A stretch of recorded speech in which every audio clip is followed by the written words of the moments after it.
Hey, perfect spirit. I'm Sam, and they call me the Miracle Man. Yeah, I created a miracle in my life, but I really want you to create that miracle in your life. I want you to realize that you can create that transformation, that miracle right here, right now. And that's really the secret, is being in this moment, not so wrapped up in the inner dialogue, the stories that we have about ourselves, about other people. We're clinging on to things and it's not serving us. So, this is a source of stress, anxiety, worry, just noise, noise, noise. And that's the head trash. And we need to really throw that out. And when you throw that out, that's when this transformation happens. And that's when the miracle happens. It's not trying to achieve an outcome, it's just realizing that when you're in peace with you and the situations going on around you, the life circumstances, when you find that peace in all situations, then that's when it clicks in. That's when the magic happens. That's when the miracle happens. So we really need to learn to know to unlearn you. That's really the thing. You have to unlearn all the stories that you have about yourself, that you're not good in this, not good in that, not deserving, not worthy, and letting go of the judgment of yourself, the criticism of yourself, and also letting go of the judgment and criticism of others as well. Because that's just not a good thing. It's disturbing your peace, hanging on to those regrets that are are just like, oh, they did this to me, they did this to me. It doesn't serve you. Let that go. That's in the past. So we just want to really let go of the past, unlearn you. And the biggest thing to do that is stop defending your beliefs. I see this quite a bit, unfortunately. Somebody says, I have panic attacks. Like, well, you can do these steps to get rid of the panic attacks. It's like, no, that will never work for me. I have panic attacks. Well, why are you defending that belief that you have a panic attack? Why are you making it, clinging onto it, making it strong, making it sticky? You need to release that to realize that the real you doesn't have panic attacks. The body mind may have panic attacks, but the spirit within you, the perfect spirit, knows nothing of that. And I say there's people with like multiple sclerosis, cancer, whatever it may be, they're really clinging, hanging on to that story that it defines them in some way. I know when I was dealing with multiple sclerosis, it was really nice for people to open the doors up for me, not have expectations. It really, no, it's a hard thing to let go that, oh, I have to have my own doors now. I have to be responsible and do things. There's no out, if you will. There's no out. When we cling onto these labels, we're looking for an out. And we don't need to do that, that we are perfect spirit. You watching this are perfect spirit. Do you really understand that? That you need to unlearn your identity, that this is who I am. No, you're beyond any thoughts, any beliefs, any opinions. You are beyond that. You are the soul, the consciousness, the spirit, whatever you wish to call it, you are that. And the way to get there is just be here in this moment to the best of your ability. Where are your feet, where are your hands, what are you touching, what do you see? We add so much complexity to this, and spiritual teachers add so much complexity to this. So we need just to let it go to the best of our ability.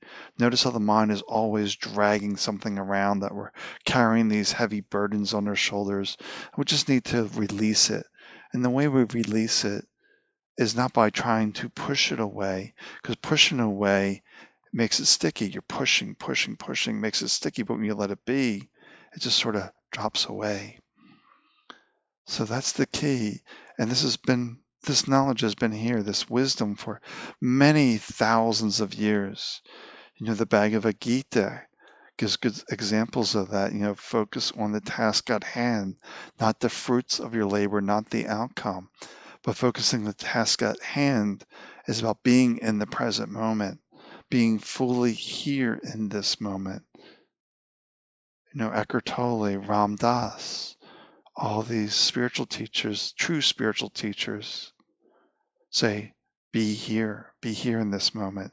They're not saying, follow me. They're saying, find your own truth. And I love what Adyashanti says. Don't listen to me. I'm lying. He'll say something to that. I'm lying. What's your truth? Because ultimately, what is your truth? Who are you beyond this identity that we have to unlearn and stop defending our stories, our beliefs, our opinions, to realize that's not a permanent reality? Because when this body drops away, those opinions, beliefs also drop away. So they're not permanent. The only thing that is permanent is the energy within you. So yeah, I created a miracle in my life. Yeah, you can do this too. Jesus, I don't quote the Bible much, but Jesus said, that which I have done, you can do and greater. Realize that we're all one perfect spirit. We can do great things, greater than what the mind thinks we can do. That if we just slow down, get ourselves really here in this moment and focus on that next step.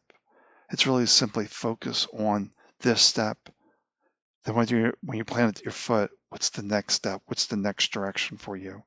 And realize the mind likes to stay comfortable. The mind likes to stay safe. The spirit wants to jump outside the lines, the boundaries, the borders. Because that's where the beauty lies, is outside the comfort zone, to see the marvelous thing that we call life. And it's beyond anything here. So what do you need to unlearn about you? What's holding you back? What are you defending? And why does it need to be defended? That ultimately there is no right, wrong, bad decisions, good decisions. None of that matters. Because it's just describing your human experience. And we're here to have the human experience. So any experience we have is useful because it adds to the collective wisdom, the collective knowledge. And if we're really aware, we can see that it's feedback. Oh, this didn't work out so well. I need to do a different way, different thing. But I didn't get that. It's like I was very sick, very sick. So I saw my doctors, got more medicine. I stayed sick. So I see my doctors, got more medicine. Still sick, see my doctors, get more medicine. But when I changed course, saying, hey, I'm overwhelmed, I'm stressed out, what can I do? Then I read about meditation brings inner peace. And like, yeah, I need that. And that brought inner peace and that brought transformation. So just realize, where are you repeating patterns that are not serving you? That we're ultimately responsible for this reality that we're creating. This reality is a projection of our head trash, most likely. That our beliefs, our opinions, our stories are shaping this reality. And the universe is always saying yes to the nonsense sometimes. So if your life is a mess, that means your head's a mess, if you will, filled with head trash. It's a mess. But it's about really slowing it down, saying, what can I do right here, right now? What can I do? So just close your eyes for a moment. Feel your feet really anchored to the ground. Really feel yourself sitting on the chair, the bed, in the car. If you're listening to this when you're driving, just really deeply feel where the body is in this space. Just get yourself here into this moment by engaging your sensations. What are you touching? Where are you sitting? With your eyes closed to remove those external stimulations so you can really focus on your sensations without bias, without the stories. Then when you're really here, just open your eyes and say, I'm here. I've returned home. Home being your perfect spirit, your heart. That is your home. So wherever you go, you are home. As long as you're in tune with your spirit and not falling into the trappings of the mind. All right, well, take good care of yourself, and I will talk to you tomorrow. Bye for now.